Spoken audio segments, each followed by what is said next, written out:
Hello, Here we everyone, go. and welcome along to episode 65 of the This Is the Music Meets podcast. I'm delighted to be joined by Tivertons, who are a new and exciting band on the new music scene. They've just released their fantastic new single, Come On Darlin, which has been extremely well received and sets the band up for a big year. As well as chatting about the new single, we're going to find out exactly what the bands are for 2023, their musical inspirations, and much more. So, Tivertons, welcome along to the This Is the Music Meets podcast. Thanks very much for coming on. How are you doing today? On top of the world, mate. Buzzing to be Absolutely buzzing to be here, on Mark. the Thanks for having us, podcast. mate. Well, it's great to have you on, and obviously we've been chatting for quite a while now. So as I say, it's nice to have you on. But kind of like we're going to come on to the single in a minute, but because obviously I know that you're all sort of dotted around the country in terms of obviously where you're all living and stuff. So kind of like then, how did you all meet? Do you want to take that one, Harry? Oh, you take it, Lee. Go on, mate. All right, I will. Go on. So we all went to university together. We were kind of all on the same course. We ended up living together in second year.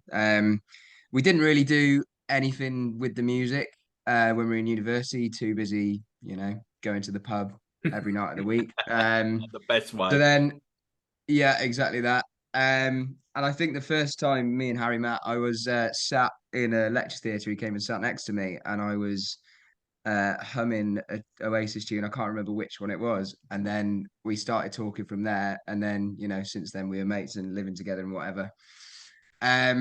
So yeah, that's kind of how we met. And yeah, the rest is history. We kind of got together last year.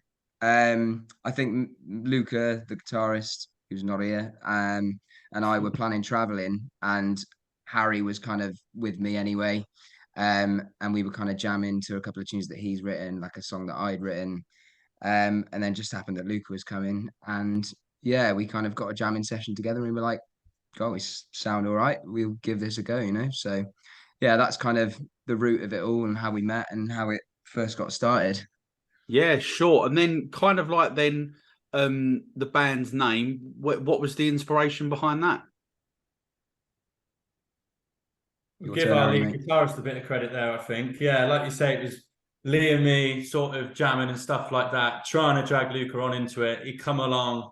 We had a good couple of weeks or whatever, and me and Leo were buzzing off it, like, oh, we've got to do this every week. Come on, like, something's happening here, we think we're really good. And Luke was kind of, oh, yeah, maybe we'll do this every sort of couple of months or whatever, yeah. And then gradually he come round and that lot. And I think the light bulb moment was when he came up with the name Tivertons, because like Leo said, when we all lived together, we lived on Tiverton Road. And as soon as he said it, it just stuck straight away. And then we have Tivertons. There you go. Nice little bit of nostalgia there, and remembering some pretty hazy days, I'd imagine, shall we say, down there. Yeah, you could say that, mate. And kind of like that, obviously, Leo, you mentioned obviously like you was humming an Oasis track in when Harry sat next to you. So are they, for both of you, are they a big influence on your musical interests, or and if it is just them, is there anyone else that you've been listening to at all? Sort of like growing up and stuff like that. Yeah, massive influence. Oasis are probably, favorite band of all time. But kind of alongside that, you got the Beatles, the Stones, the Who, Led Zeppelin, Pink Floyd. Amongst others, kind of 60s, 70s, 80s, 90s rock and roll. All from there, really. That's kind of my basis of my influences, so yeah, sure. And is that the same for you, Harry? Yeah, likewise, mate. To be honest, it's almost like quite a boring thing to say, innit? Oasis as kind of that thing, but it's true, mate. Like, if it wasn't for them, I wouldn't have picked up a guitar. Like, when I was like 15, 16, proper the age where I was getting into music, it was all about them. And then I started playing very badly, still do now, really, but to their tunes, like you say, learned everything I know on the guitar through the geezer on YouTube that Lee knows as well, that does all the Oasis covers. I can't think of his name on top of my head, but shout out. So literally that's what's taught me the guitar. But like I say, alongside that, other influences like Lee's mentioned, a few of them, and like I say, I'm banging to like the DMAs, the Snuts, more recent years. I absolutely love them too. So like I say, Stereophonics, all along those sort of lines, mate. To be fair, but there's loads I could keep going on, but it always comes back to Oasis for me. Yeah. And like I said, that was the first time me and Leo met. A couple of melts in the middle, but yeah, it was that on the one. I was like, yeah. Some would say it was meant to be. That's it, definitely. So sort of sticking them with that sort of like, the influences type of sort of theme here. Can you remember then maybe like what was like the first single or maybe like a first album that you ever purchased? For me, I got a vinyl record player was it last Christmas, a couple of Christmases ago, and the first two that I had was the Let It Be Beatles album Yeah. and definitely maybe Oasis. So there we go, we're sticking with the theme that I was on about earlier. So yeah, those were the first two that I had. Yeah, sure. Nice. Good, pretty good place to start, hey? And yeah, definitely. And Harry's got his like collection of old school CDs in his car. Yeah, I have got a car full of CDs. I've got a terrible aux cable that's very temperamental, mate. So I've got about 50 CDs in my car. And like you say, to be fair, like my parents, they weren't like drumming music into me from like a dead young age. But I always remember there was like a What's the Story Morning Glory CD, always just knocking about, no idea how or why it was there. But that was kind of like you say, we're doing these Oasis comparisons, no favors, but that was kind of the one that jumped out to me, like I say, when I was like 14, 15, 16, those years getting into proper music. And like you say, my CD collection in my car is overflowing at the minute. Like, well, yeah, just behind me here, it's jam packed with CDs as well. Much to my missus's good stuff back there, mate. So yeah, and I'm slowly the vinyl as well is slowly taking over my desk as well. So again, that's I did promise I wasn't going to buy anymore, but they keep accidentally ending up in my basket and then at my front door. So obviously, the new single "Come On, Darling" obviously came out on last Friday. It's obviously had some fantastic support and some great feedback as well. So kind of like how what's the band's reaction to the reaction? Well, so I have to say, originally, I wasn't like the biggest fan of this tune. But I What have a way to to sell say, it, like, but hang on. For me, Here we go. it's definitely grown on me. Like the more I've listened to it, I find myself listening to it a lot more, and it's kind of, as they say, a grower, not a shower in my eyes. So Yeah, we've got a yeah, couple for of them in the me, band. yeah, no. So now it's definitely up there for me. So yeah, no, I love that. I love the tune. And kind of like as well, was the writing and recording process for Come On Darling, was that the same as the two previous releases? And who sort of kind of like takes the what's the like I guess like the main like the bulk of doing the songwriting, or is it like a combined effort from all four of you?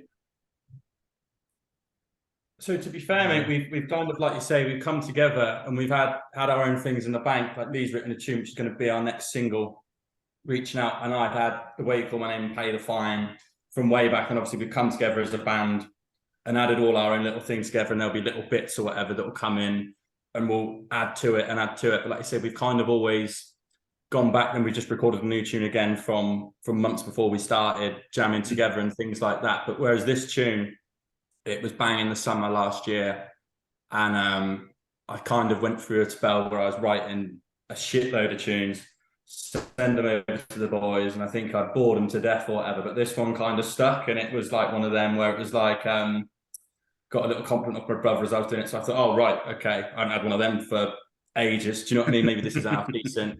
And like you say, within the night that I finished it, I had the bridge in the chorus like that, and I just thought, right, I'll finish the verses. Did that, sent it to Lee with a video for him to learn it that night, and then 2 days later we were all messing about with it together as a band, the four of us. So it come about pretty quickly like that. Yeah.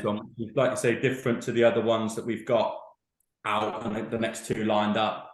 So it's quite an interesting one in that sense. But yeah, so the recording process of it was as quick as it's got for us so far, to be honest with you. But yeah, a song that's got I've got a little soft spot for, I must say. Yeah. And short and kind of like obviously you just mentioned there, obviously it's a different sort of sounding song. Come on, darling, when you think back to, you know, Pay the Fine and obviously the way you called my name. So kind of like, was that like an easy decision then to kind of like make to go with a different sounding song like this for this single release, or was it just sort of a natural progression type of thing? Well, to be honest with you, I'll stick it out here. We were going to have a song called Reaching Out as our third single, but a certain couple of members of the band did fuck off traveling for 6 months. Do you know what I mean? And me to it. And in that time, after everything was recorded and they were begging for it to be mastered, decided that we actually want some pianos on it. So that was sort of put on the back burner for a bit, and we thought, right, we'll do that all when you're back. Is this other man come up with it? And do you know what I mean? This is sort of prized possession, if you like. So we had a little rejiggle because we recorded before. So this one was going to be sort of our main summer release or end of summer release. And we just flipped it forward. And like you say, we changed a few bits with it. And like you say, you've said it yourself, it is a slightly different sounding one to the other two, as is Reaching Out. So it's kind of good. We feel like we've got 4 singles already, or our first 4 singles are all going to be very different to each other, which is kind of cool. Hopefully, like you say, it will draw some more listeners in, fingers crossed. But yeah, that was my kind of 20 pence worth on the ordering of the singles. Yeah, sure. So Harry, you've just mentioned there that you've obviously got a bit of a soft spot for this latest single, Come On Darling. I'm sort of thinking that might be then your favourite song of the 3 that you've released to date. Leo, sorry, is that a fair thing to say first of all? And Leo, what's your favourite song that you've released so far?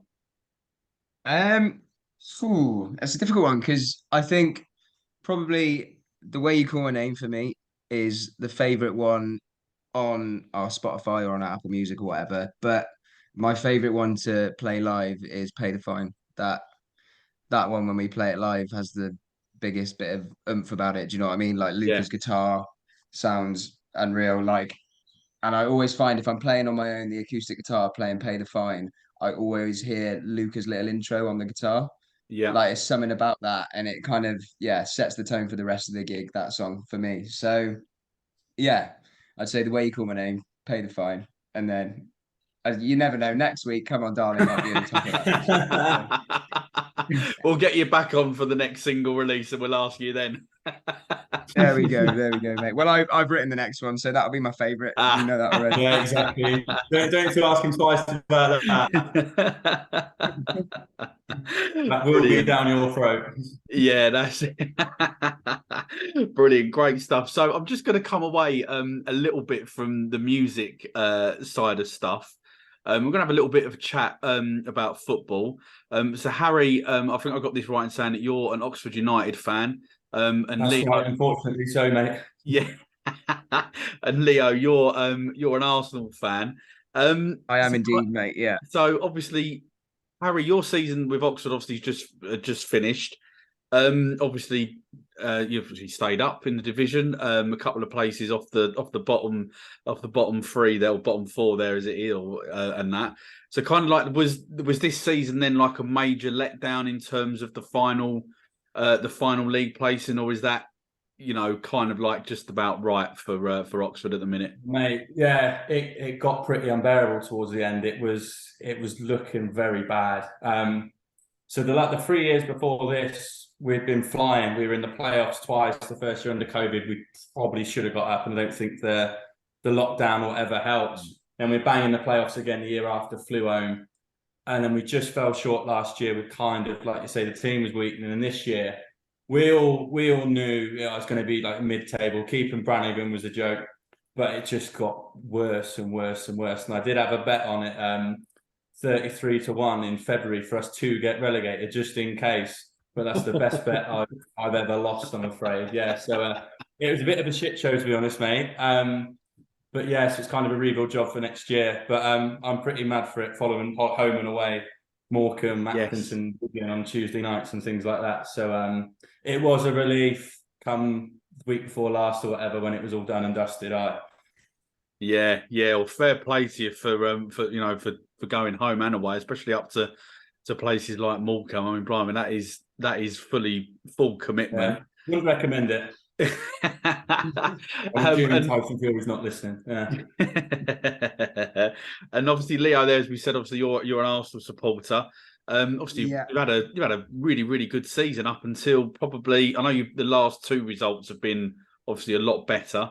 But up until about 3 or 4 weeks ago, roughly, you were obviously absolutely flying. But if you don't win the league now, which Man City have obviously got themselves in front with a couple of points, would you still consider it to be a good season, considering where you finished like last season? Compared, obviously you're going to be top two. You could worst case second. So obviously it's a big improvement. So would you be happy with that, or is it going to be disappointment in the end? It's a difficult one, isn't it? We spent so long at the top, and to be kind of beaten by City at the last would be a bit gutting. But you've kind of got to think about the improvements that we've made under Arteta.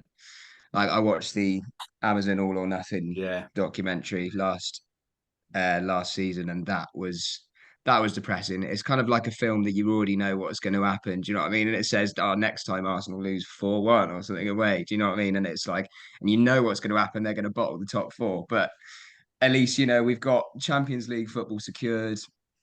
And it's still fighting right to the end. Like the game against Newcastle, that was a really entertaining game to watch. Came away with a clean sheet, 2-0.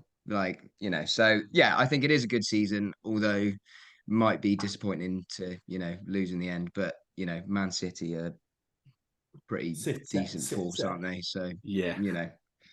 Yeah. You West Ham, aren't you, mate? I am, yes. Obviously, we were one of the teams that put the skids under Arsenal a couple of weeks back. But yeah, we've obviously got a semi-final. Yeah, we've obviously got the semi-final tomorrow night. So the Conference League. So yeah, fingers crossed that we have a good result tomorrow night and set it up for the following week. And yeah, obviously not old enough to have seen. Sorry, this is another dig at Arsenal here. Sorry, the 90 when West Ham won. That's how long ago it was. 1980. It wasn't even born. That was the last time West Ham won a trophy. So fingers crossed this year it happens, and we stay up as well. That'll be, which I think we're going to be all right now. So fingers crossed. So kind of like then, let's throw a couple of quick fire questions at you now. We're going to stick with the football theme. But if you could pick, and this is for both of you. So if you could pick one footballer to join the band on your upcoming tour dates, who would you pick and why?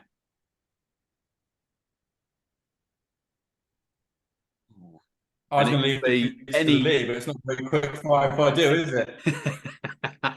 Am I going first then, or are you? I mean, to be fair, mine wouldn't be a player, mine would be a manager. I'd take Mourinho. I just think it's absolute chaos with him, and I love him to pieces. And I just think that would be a lot of fun on tour, mate, to be honest. So yeah, I'd go with Mourinho on that's what jumped out at me.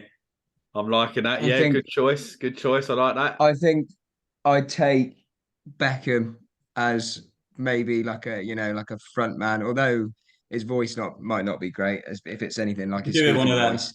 He's got the haircuts, he's got the style. So yeah, I'd have Bex. Nice. Substitute for me if I was off with take the girls off. Yeah, that's right. To be fair, that was what was going through my head as well, to be honest. So if you had a musical time machine, what era of music would you like to be transported back to? Ooh, that's a good one. I feel like I'd want it. It would be between maybe. That's a tough one. I think probably 60s. Just because I was thinking that in the 90s. I feel like the 60s would be just so different to anything else. You see kind of like Beatles kind of and Stones breaking onto the scene, at the same time and all that. chaos, and things are a bit more free and easy. You've got kind of Woodstock and all that stuff to come. So that would be, for me, that would be the decade that I go back to. Yeah, sure. And how about you, Harry? I was thinking the same, to be fair, toss up between sort of the 60s and the 90s. Like you say, coming into all the Britpop thing, and that I think would have been mega with like Nebworth, Main Road, obviously to keep going back to them.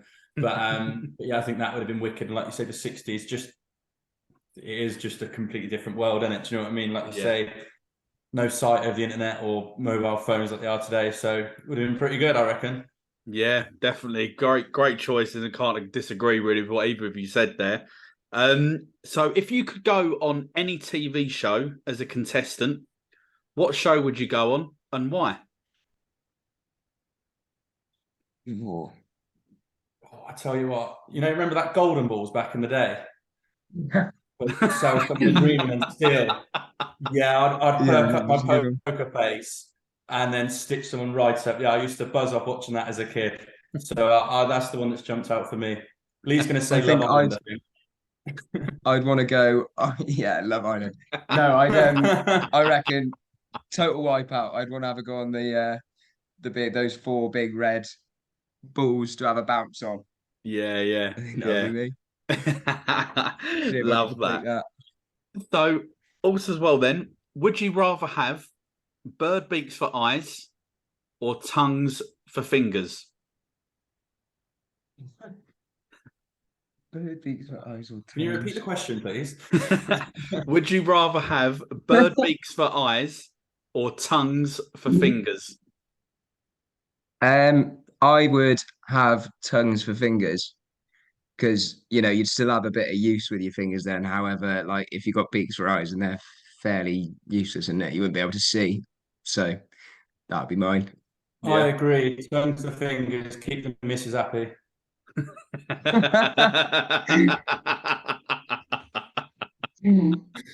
I'm joking, single. Brilliant, love it.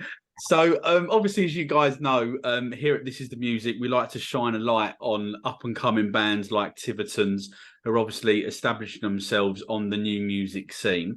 So, kind of like over the last sort of 12 months or so, what sort of bands or artists, that are on the unsigned underground scene that have caught your eye in that period?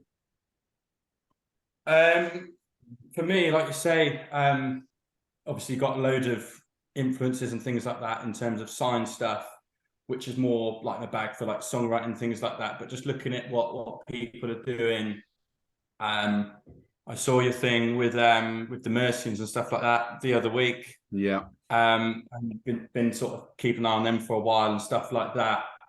And that's definitely, it looks wicked, doesn't it? Do you know what I mean? They're kind of not been going long, is it a year or whatever? Yeah. And yet they're on tour with Tom Main and stuff like that. I mean, like you say, it kind of, you almost scratch your head a little bit. You think, do you know what I mean? Like, how can we try and follow suit, whatever? And like you say, we haven't had anything in terms of in management and things like that. Just something that we're looking into and supporting bands. But to get on a support slot, even with like them, let alone something like that, would be absolutely mega for us. But yeah, I think they look like a good group of lads, and they've got some good music. So that's something that that jumped out for me, especially for them being so new as well, mate.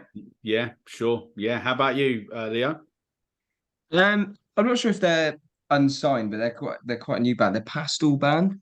Oh, yeah. Which they have a bit of a kind of Stone Roses kind of vibe about them. But I'm not sure if they are managed or not. But I quite like what they're doing. They kind of look the part, and yeah, I kind of like their kind of music. I think they could kind of be bringing back the 90s kind of with the Stone Roses sound. So yeah, I think they're pretty cool. Yeah. Oh well, two great bands. Obviously, as you just said there about the Mercians. Obviously, had them on here a couple of weeks ago. Great set of lads, and yeah, massive fan as well of Pastel. And hopefully, I'm going to finally get to see them live when they're in London later on in the year. I've had a couple of near misses so far, but anyway, it's enough about me. You've obviously got 3 gigs coming up over the next sort of 6 weeks or so. So, can you let the listeners know when and where you're going to be playing.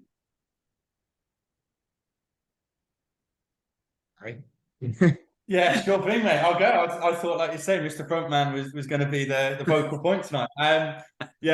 So we're You know the Oxford on dates, mate. You're the manager. Yeah, self-proclaimed, but they are. We've got another one saying it now. Yes, we're in Oxford on Saturday night on the Cowley Road at a pub called the Black Swan. Know the guys there, they're great. So looking forward to that. Our first one back for a while. So like you say, blow off a few cobwebs there. Looking forward to it. Then we're down in Brighton playing a brewery down there called Hairy Dog Brewery, which should be a wicked night. Lots of fun. Looking forward to that one. And then we're playing in Luca, his hometown of Bridgend, in the middle of June for our first few back. And then, like you say, come the summer, we're looking at some other cities and things like that, which will be cool. And come the end of the year, like you say, in an ideal world, some support slots would come up and stuff like that. Because, like you say, as Lee mentioned, I've been kind of doing a bit of managing at the minute, and you bang your head against the wall sometimes thinking, fuck me, it's a pub in wherever. Do you know what I mean? Yeah. And with a crowd that's coming and you're being a dickhead about it. So it is actually quite stressful. Do you know what I mean? So, like I say, if someone else could sort all this out for us, and you know what I mean, someone knows someone that can help us out and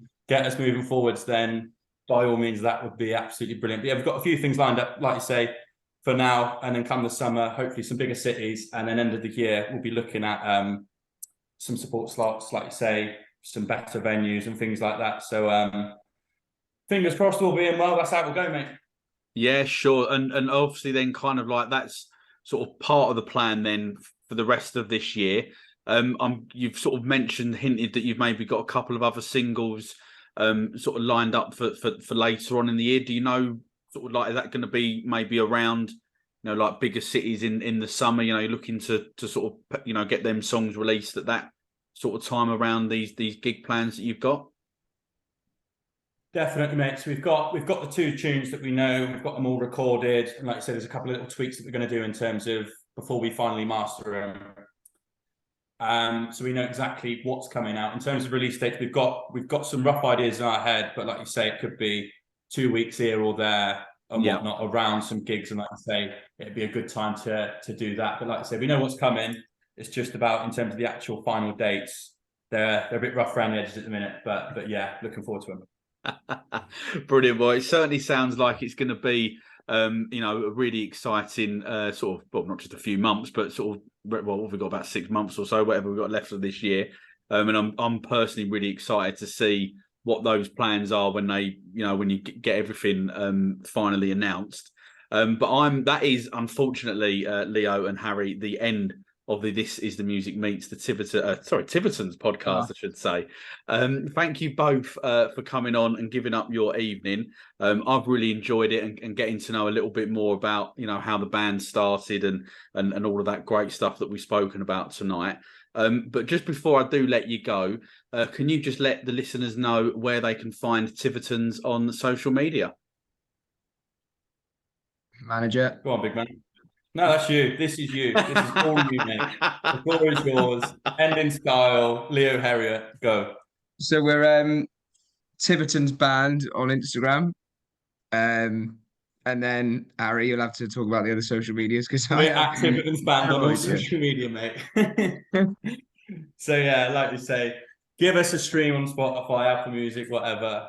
Help a couple of lads out. We're actually pretty good. Enjoy it. Brilliant, great stuff, and we will put the social media links in the episode bio for everyone to find that out. As I say, lads, thanks very much for coming on. I really appreciate it. And obviously, as we've said in this podcast today, Come On Darlin is obviously out now across Spotify and Apple Music. So once you finish listening to this podcast, go and give it a stream. I highly recommend it. Clearly, Harry and Leo do as well from what they've just said there. As I say, lads, thanks very much for coming on, and we'll see you again very, very soon, I'm sure. Thank you very much, Mark, mate. Top man, and like you say, just the last note to leave it on. If you listen to Come On Darlin and don't like it, bang it out 100 more times, because like Leo said, it gets better every time. Nice one, mate. Thanks for having us. Appreciate it. Nice. And all that leaves me to say is to thank everyone for listening to the latest This Is The Music Meets podcast. Please subscribe so you never miss out on any brand new episodes. And if you are loving the podcast, show us some love by leaving us a 5-star rating and written review, as it really does help the artists we interview to be discovered. Thanks for listening, and we'll see you again very soon.